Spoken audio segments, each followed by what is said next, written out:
Hello everyone, welcome to my channel. तो आज हम करने वाले हैं क्लास 5 का एनएसओ ओलंपियाड वर्कबुक सॉल्व।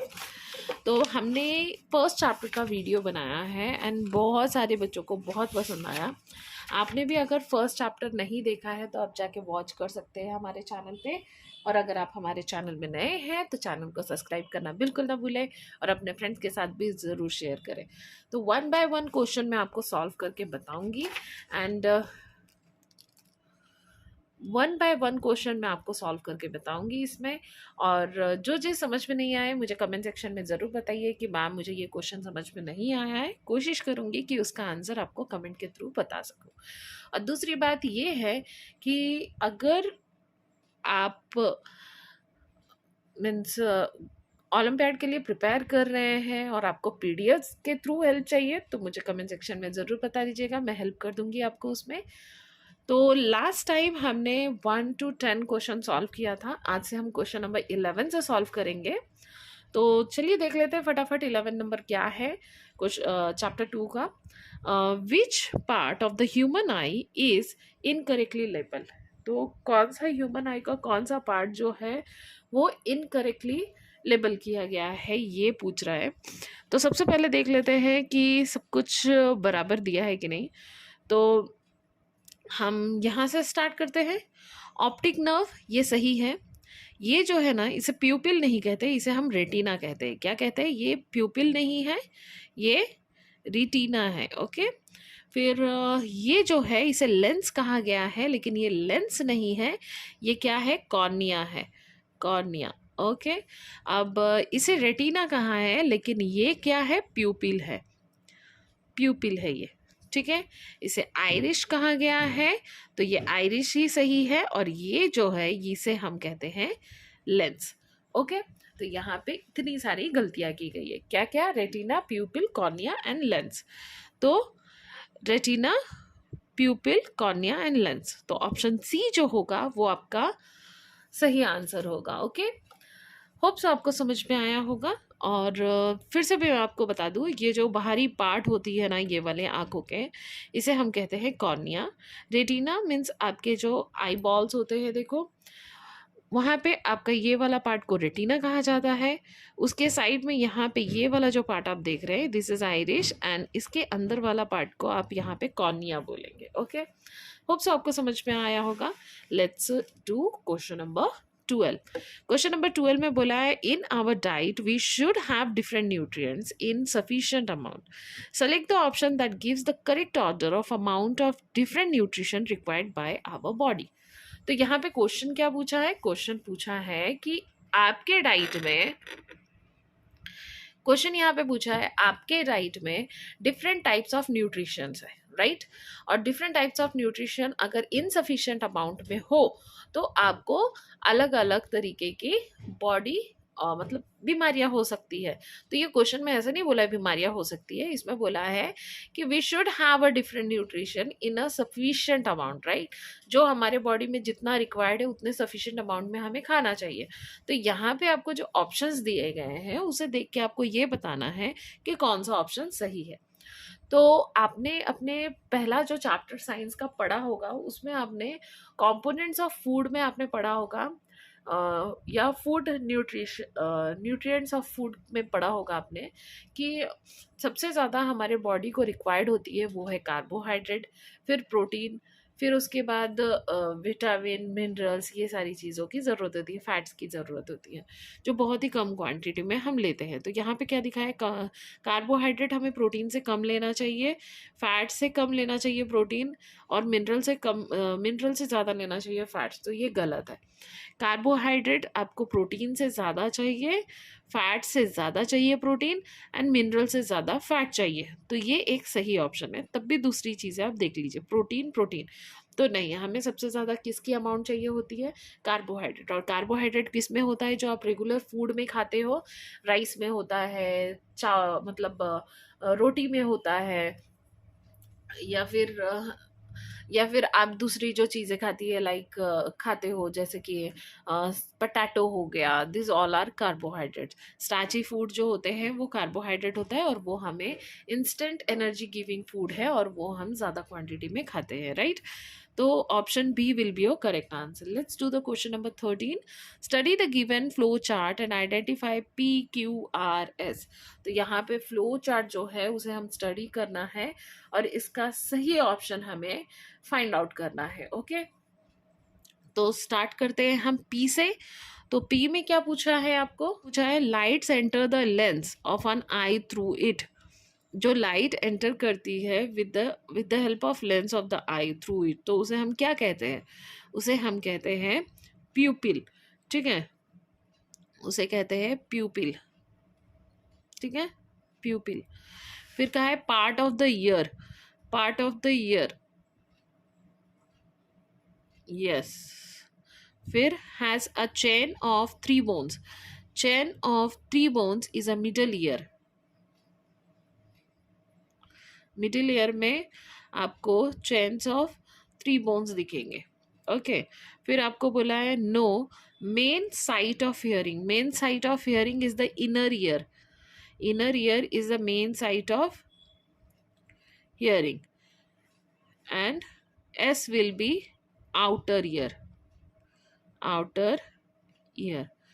तो आपका सही आंसर होगा option number C will be your correct answer. Okay, let's do the question number 14.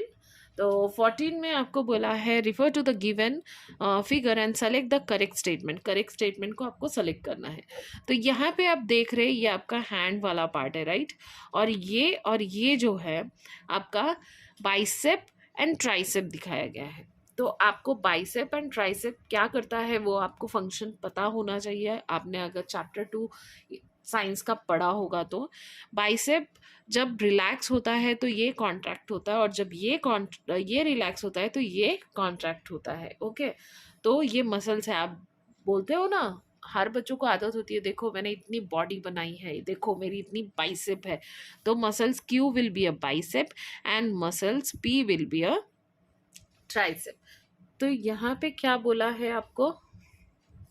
Options क्या बोला है? When muscles P and Q relax arm moves downward. तो नहीं, जब भी एक मसल्स रिलैक्स होता है तो दूसरा क्या होता है? कॉन्ट्रैक्ट होता है. तो when muscles P and Q contract arm moves up. No, क्यों? जब आर्म आप ऊपर की तरफ मूव करते हैं तो ये क्या होता है? रिलैक्स होता है और ये कॉन्ट्रैक्ट होता है, right? When muscles P contract, जब पी कॉन्ट्रैक्ट होगा, ठीक है, and muscles Q relax, the arms move up. No, when muscles P relax, जब आपका muscles P relax कर रहा होगा and muscles Q contract कर रहा होगा, the arm move up. right, तो option D will be your correct answer कि जब भी आपका मसल्स पी रिलैक्स कर रहा होगा तो मसल्स क्यू क्या हो जाएगा? कॉन्ट्रैक्ट हो जाएगा. चलिए, क्वेश्चन नंबर 14 हो गया. अब हम क्वेश्चन नंबर 15 देख लेते हैं. कितने बच्चों को एनएसओ में बहुत इंटरेस्ट है मुझे ज़रूर बताइएगा. बिकॉज ना बहुत बच्चे ना फैमिली प्रेशर में एनएसओ ले लेते हैं लेकिन इतना ज़्यादा इंटरेस्ट नहीं होता है. लेकिन पर्सनली अगर आप ध्यान से पढ़ोगे ना तो एनएसओ बहुत ही इंटरेस्टिंग है और आप इसमें गोल्ड मेडल सिक्योर कर सकते हो. इतना ईजी है. चलिए, क्वेश्चन नंबर 15 देख लेते हैं. Which of the following statement are correct regarding the heart. Option 1 में बोला है the heart is made up of special muscles called the cardiac muscles. ये सही है. जो हमारा हार्ट है उसके पास जो मसल्स है वो कार्डियक मसल से बने हुए हैं. The heart is protected by the rib cage and is found between the lungs. तो जी हाँ, जो आपका हार्ट है वो आपके रीप केज प्रोटेक्ट करके रखती है एंड ये आपके लंग्स के बीच में पाए जाते हैं. नंबर 3 है the heart pump blood through out the body. तो हाँ, आपका बॉडी में पूरा ब्लड पंप करने का अगर किसी का काम है तो वो हार्ट का है. आप नाक से सांस लेते हैं लेकिन वो ऑक्सीजन जो होता है पूरे बॉडी में फैलाने का काम आपका हार्ट का होता है. तो heart is a very important part of your organ of your body. Option 4 में बोला है the heart muscles are within our control. तो नहीं, हार्ट मसल्स आपके कंट्रोल में नहीं होता बिकॉज हार्ट मसल्स जो है वो एक इनवॉलेंट्री मसल्स है. तो ये आपके कंट्रोल में नहीं होता है. ठीक है, अब यहाँ पे पूछा है कौन से स्टेटमेंट जो है वो करेक्ट है, तो ऑप्शन 1, 2, 3 इज करेक्ट, तो option A will be your correct answer. Okay, let's do the question 16, that is achiever section hot. तो आप लोग मुझे कमेंट सेक्शन में ज़रूर बताइए कि आप कौन से स्कूल से हैं एंड कौन से स्टेट और कौन से सिटी से बिलोंग करते हैं, बिकॉज मुझे जान के बहुत अच्छा लगेगा कि इतने दूर से भी बच्चे मेरे वीडियो वॉच कर रहे हैं. तो चलिए अचीवर सेक्शन कर लेते हैं. Question number 16, refer to the given figure and select the correct option regarding X. X के रिगार्डिंग आपको करेक्ट ऑप्शन चूज करना है. ऑप्शन ए में बोला है this type of joint shows no movement at all. B में बोला है this type of joint is also present in our elbow. Number C में बोला है this type of joint is also found in between vertebrae. Vertebrae पता है आपको, जिसे आप रीढ़ की हड्डियां कहते हैं, that is the vertebrae. Both A and B.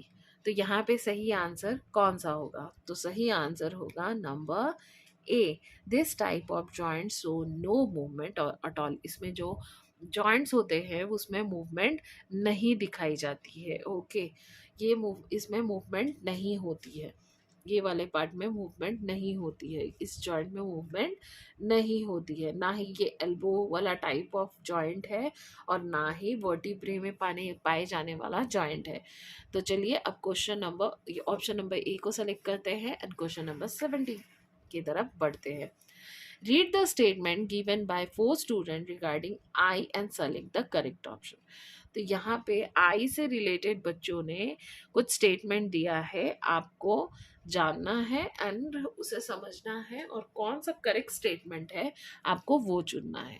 ठीक है, चलिए स्टार्ट करते हैं. ग्रविता उसका कहना है sclera is the innermost layer of the eye that has light sensitive receptors. Kaushik का कहना है cornea observe damaging UV radiation of the sunlight. Cornea जो है वो डैमेज यूवी रेडिएशन जो है उसे क्या करता है, ऑब्जर्व कर सकता है. सोमिया का कहना है प्यूपिल is an opening in the centre of the iris. प्यूपिल जो है वो आइरिस के सेंटर में ओपनिंग होती है. एंड ऋषभ का कहना है Irish is a colourless. Irish का कोई कलर नहीं है, पार्ट ये सिर्फ पार्ट है आई का जो कंट्रोल करता है कि कितनी अमाउंट ऑफ लाइट जो है वो आपके आंखों में आएंगी और नहीं आएंगी, means eye light entering the eye. तो यहाँ पे ऑप्शन ए में बोला है Gravita is correct while Somya is incorrect. Gravita सही है, सोमिया इनकरेक्ट है. तो मैं बता दूं आपको ये दोनों ही इनकरेक्ट है. ओके, नंबर बी में बोला है Kaushik is correct while Rishabh is incorrect. तो कौशिक का क्या कहना था, कॉर्निया जो है वो यूवी कौशिक का कहना था cornea observe some damaging UV radiation. Damage UV radiation को ऑब्जर्व करता है जो सनलाइट से आता है, तो ये उसका बोलना सही है. ऋषभ का कहना था कि आइरिश कलरलेस होता है, तो नहीं, ऐसा नहीं है. तो यहाँ पे बी वाला स्टेटमेंट सही है. Both Kaushik and Somya are incorrect. लेकिन हमें पता है Kaushik is a correct, right. तो option C will not be a correct answer. Both D में बोला है both Gravita and Rishabh are correct. तो ग्रविता और ऋषभ दोनों ही इनकरेक्ट है. तो इसका सही स्टेटमेंट होगा नंबर बी.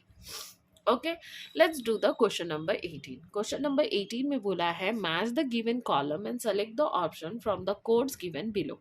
विटामिन ए, यहाँ पे न्यूट्रिएंट्स दिया गया है, डिफिशियंसी दिया हुआ है, सिम्टम्स दिया हुआ है, तो हमें उसे चूज करना है. तो विटामिन ए की कमी से क्या होती है, नाइट ब्लाइंडनेस होती है. Patient can not see in a dim light, ये होगा. P2F कहाँ पे है, देखिए यहाँ पे ये दोनों में. अब हम दोनों ये वाला ऑप्शन देखेंगे. विटामिन बी से क्या होता है, विटामिन बी से होता है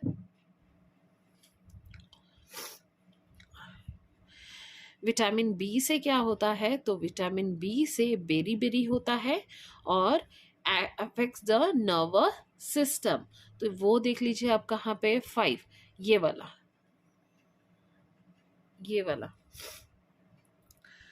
अब देख लेते हैं आगे का. विटामिन सी से होता है स्कर्वी और ब्लीडिंग गम्स. विटामिन डी से होता है रिकेट्स, जिससे बोन्स और ये सॉफ्ट हो जाते हैं, राइट। विटामिन आयोडीन से कमी होती है गॉइटर, जिसमें ग्लैंड जो होते हैं नेक का वो स्वेल अप हो जाता है। तो option C will be your correct answer. Okay, let's do the question number 19. Refer to the given flow chart and select the option that correctly identify PQRS. तो यहाँ पे जो फ्लो चार्ट दिया हुआ है उसको करेक्टली आपको आइडेंटिफाई करना है कि ये इसमें क्या बताया गया है। Okay, let's do it. अब यहाँ पे बोला है स्टार्ट यहाँ से होगा, communicable disease and spread by mosquito. ठीक है, communicable disease caused by nutrient deficiency. तो पी में caused by nutrient deficiency is the P.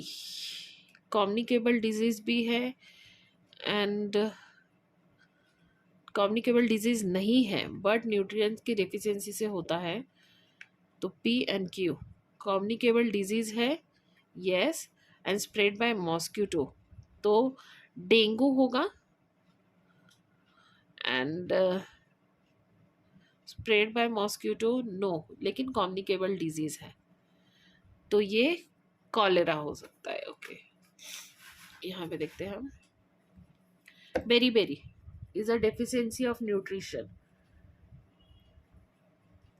No बोला है तो ये नहीं होगा। Cholera is a communicable disease, तो ये भी ऑप्शन नहीं होगा। Typhoid is not caused by the deficiency typhoid. Asthma is caused by the deficiency of nutrition no, तो ये होगा। फिर उसके बाद क्या बोला है, क्यू में caused by the nutrition deficiency, तो ये न्यूट्रिशन डेफिशिएंसी से होता है, ये न्यूट्रिशन डेफिशिएंसी से होता है, ये न्यूट्रिशन डेफिशिएंसी से होता है। अब हम आर देख लेंगे तो स्प्रेड बाय मॉस्किटो बोला है। ओके, अगर आप आर देखोगे तो आर में आपको बोला है spread by mosquito. Spread by mosquito, mosquito से रिकेट नहीं होता, स्कर्वी नहीं होता, मलेरिया और डेंगू होता है। अब फिर बोला है spread by mosquito no but communicable disease है, तो malaria is not a communicable disease, polio भी नहीं है, चिकनगुनिया भी नहीं है, कॉलेरा है, तो इसका सही ऑप्शन होगा ऑप्शन नंबर डी। ओके, बहुत कंफ्यूजिंग था। क्वेश्चन नंबर 20 में बोला है doctor Priya has 3 patient each with a different problem. Doctor Priya के पास 3 पेशेंट है और सबको अलग अलग प्रॉब्लम है। राघव जो है उसे चीजें याद नहीं रहती है, नॉट इवन हिज नेम, उसका नाम तक याद नहीं रहता उसे। निधि जो है वो जर्की मैनर में इधर से उधर घूमते रहती है। Babita has a difficulty in breathing and direction, Babita को डिफिकल्टी है सांस लेने में एंड डाइजेशन में। तो now refer to the given diagram and match this patient to the part of the brain which may be malfunctioning of them. तो यहाँ पे कौन सा ऑप्शन सही होगा? ओके, तो हमने ये किया है, आपको पता होगा तो मेड्यूला, इसे स्टेम भी कहते हैं। हमने यहाँ पे सॉल्व किया था, देखिए आपको याद होगा तो this is the cerebrum, this is cerebrum and this is medulla. तो सेरिब्रम के डिसफंक्शन से क्या होता है? सेरिब्रम के डिसफंक्शन से जो एक्स में दिखा रहा है वो आपका सेरिब्रम है, तो हम सबसे पहले लेबल कर लेते हैं सेरिब्रम, सेरिब्लियम, सेरिब्लम, हाँ, एंड दिस इज मेड्यूला।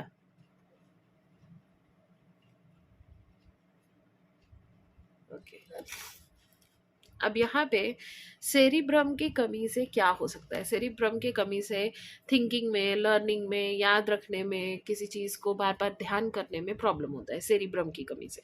तो वो किसे है? राघव को है। ठीक है, राघव। ओके, राघव, ठीक है, ऑप्शन सी। सेरिब्लम, सेरिब्लम के कमी से क्या होता है कि सेरिब्लम आपको क्या हेल्प करता है कि आपके बॉडी को वो बैलेंस कर सके। तो बॉडी को बैलेंस करना, निधि मुंह से न जर्की मैनर होगा, तो निधि होगा इसका सही ऑप्शन। निधि, निधि, ओके। अब मेड्यूला बोला है, तो मेड्यूला, मेड्यूला जो है वो आपके डाइजेस्टिव सिस्टम को मेंटेन करने में ही नहीं, बल्कि आपके जितने भी इनवॉलेंट्री एक्शंस होते हैं, लाइक आपके डाइजेशन सिस्टम को ये करना, हार्ट बीट को ठीक से मतलब मैनेज करना, फिर उसके बाद ब्लड को अच्छे से पंप करना, ये सारी चीज़ मेड्यूला का होता है। तो इसका होगा बबीता। तो ये वाला option C will be your correct answer. Okay, ठीक है। आपको अगर ये वीडियो हेल्पफुल लगा हो तो चैनल को सब्सक्राइब ज़रूर कीजिएगा, क्योंकि चैप्टर 3 भी आपके लिए इजी हो जाएगी। और दूसरी बात, एजुकेशन है, जितना शेयर करोगे उतनी सोसाइटी एजुकेटेड होगी। तो अपने फ्रेंड्स के साथ ये वीडियो शेयर कीजिए, उन्हें भी बताइए कि वो चाहे तो इसके थ्रू अपना ओलंपियाड की प्रिपरेशन कर सकते हैं। बिकॉज आई नो कि स्कूल में, बहुत सारे स्कूल में ओलंपियाड की पढ़ाई नहीं होती है, तो आप इसके थ्रू अपनी प्रिपरेशन ओवर कर सकते हैं।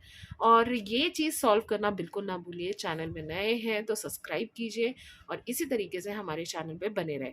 आपको ये वीडियो पसंद आया तो नाइस एक्सप्लेनेशन बोल के कमेंट ज़रूर कीजिए, इससे मेरा इनकरेजमेंट बढ़ेगा और ऐसे ही वीडियो मैं आपके लिए और प्रिपेयर कर पाऊँगी।